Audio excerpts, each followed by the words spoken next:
Alright, what is going on, guys? I'm SpawnTrap back here with another comment reaction video. I've not actually done one of these in a very long time, and I asked on Twitter if you guys wanted to see one on the Evolution of Sniping or on the Jev documentary, and most people wanted to see both. The people who didn't want to see both, well, the voting was close anyways, so we're going to end up doing both. I'm going to do the Evolution of Sniping one first, and we'll do the Jev one probably later this week. So let's get right into these comments.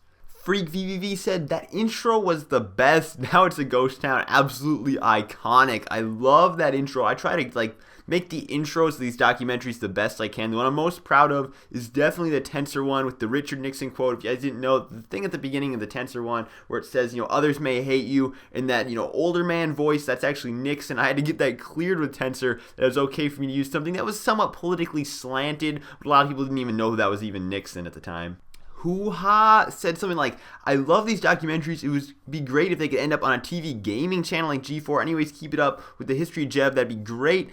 Honestly, guys, you don't even know how much I miss the classic G4. G4 as a channel, as a TV channel, if you're not familiar with it, was a gaming channel, basically the equivalent of IGN's YouTube channel, but on actual TV. It was an actual TV network, and they had these awesome other shows like American Ninja Warrior before it ended up on NBC. All this other crazy stuff. It was an amazing channel, and it's just kind of disappeared. KC Slays said, amazing video, man. You really put time and effort into your videos, and it shows. Plus, your voice just sounds good for the commentating. Keep up the good work, and you will get what you deserve. My goal on the Evolution of Sniping was to hit 1K, or 10K rather, 10,000 total views, 1,000 likes, and we were able to accomplish both those goals within, both parts, and I was very proud of that. It ended up working out the way I wanted to. People thought, this was going to be another 400K thing, like the Phase movie. It's not really realistic for me to pull those big of numbers again without a major YouTuber shouting it out. So the fact that we could get 10K and over 1K likes without even having anybody shout it out was absolutely amazing to me. This is probably the biggest video I'll ever do. I don't think I'm ever going to do another hour-long documentary like this, so it was insane to see it actually work out the way I wanted it to. Era Hit pointed out that at 1322 we had a 2012 reload knack, which was pretty crazy. Somebody actually noticed also in the Jev documentary that they had an 8 on in Cure, back in 2012, which is freaking insane as far as standards go back then.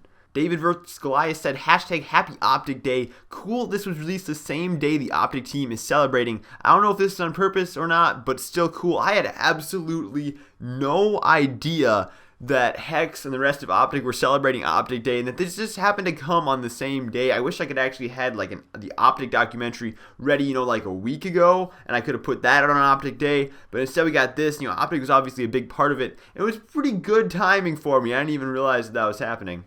ITBX Services says, amazing video, SpawnTrap. I love what you're doing for the sniping community. Maybe do one on Agony and do one on MLG. I love your videos. Keep doing what you're doing. Now, a lot of people have requested Rain. A lot of people have requested Pomage. Those are probably going to be the next things that I do.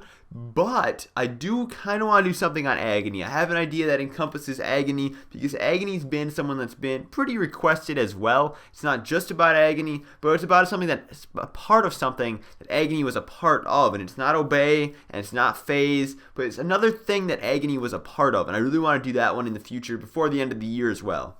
ENT commented something that a lot of people actually commented. He said, absolutely amazing, but you only mentioned the Genesis that Sway tried to start. That is more of a mere footnote in the history of sniping. You didn't mention the old Genesis, who had over 100K plus subs, had legends like Zao Preezy, Mancat, Flush, Nickmo. They all had such an impact in the community and Phase. Now, the old Genesis I would love to have included. Didn't know much about it myself, but I would have researched into it, done the old Genesis more, but obviously Jetpack deleted the channel. So when Jetpack deletes a channel and I can't actually access any of the videos that are on it, and there's, backups a little bit of some of the videos, but for the most part, finding those old Genesis videos is pretty much impossible. So it's hard to put in something when I can't, access the videos that are required to, make it happen. Go BLS commented, really cool to be a part of this. I'd actually talked to BLS, got a little bit of input from him beforehand, and him, like Agony, was a part of something else that I want to incorporate into its own documentary sometime before the end of the year. And if you want to take some guesses down in the comment section, what exactly BLS and Agony would have both been a part of, try your hand at it. It's Kudo, one of the guys who ended up helping me with providing a lot of the clips for this. He provided about 15 of them. He said, dude, it's honestly insane how millions of kids, teenagers, and adults can all come together with a common hobby and spend part of their life making connections, joining teams, and even turning YouTube into a career. Huge thanks to you for putting in so much work so that we could all have the opportunity to look back on some great memories. The work that you put in shows it does not go unappreciated.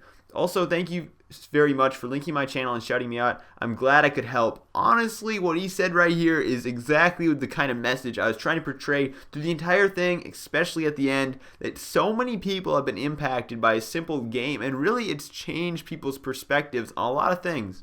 Montage King left probably the best comment on this entire video. I do not know the validity of this at all. It seems legit to me, but it is a long story, so here we go. He says, I started playing Call of Duty in very late Modern Warfare 3. There were 6 of us. One went into YouTube and does just entertaining YouTube gaming videos for any game. 4 of us went into competitive COD, and the last one was Abdi. He was our best friend, but went into sniping. He was so dedicated on becoming a great sniper, his life was torn apart around him.